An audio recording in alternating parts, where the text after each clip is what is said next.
دلته طالبانو علامه بنوري رحمه الله په معارف السنن کې نقل کړی که د چا سر درد کوي سر یې خوږیږي نو دا اووه نومونه د فقهاو سبعه د مدینې دي ولیکي نو الله عز وجل یې د سر درد ختموي. یو دویم دا ده مونږ طالبانو خوږی ورته وایي، عربي کې ورته سوس وایي.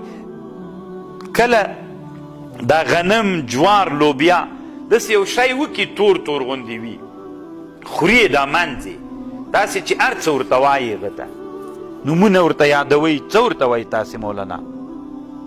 تاسې څه ورته وایي مولانا؟ غنمو کې څه پیدا کیږي؟ جوار خوري بند سپږی. نور څه ورته وایي طالبانو که یې نه پېژنئ؟ څه ورته وایي مولانا؟ تورې غوندې دي وړې وړې غوندې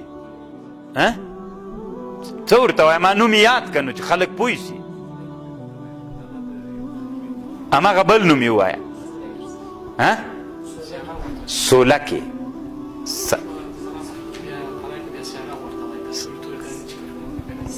نه دانې نه پیدا کیږي. کله چې غنم په کندو کې واچې یا بوجۍ کې واچې یا لوبیا یا غنم یا د حبوبات دې کې واړه تور تور ژوندي حیوانات پیدا کیږي خوري.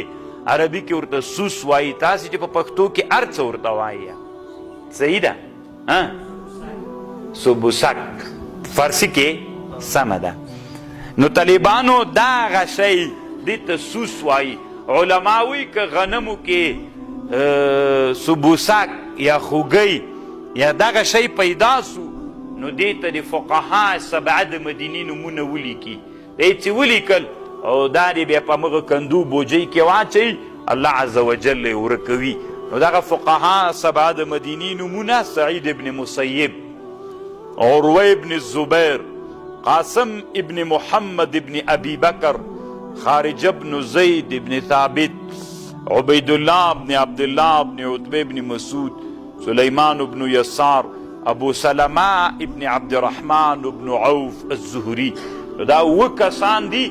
نو دا خبر طالبانو دلته علامه بنوري صاحب کړې ده، اصل کې د کمال الدین الدمیری شافی حیات الحیوان نه نقل کړې ده. عبدالحی صاحب هم د ده نه نقل کړی ده په فواید البهیې کې.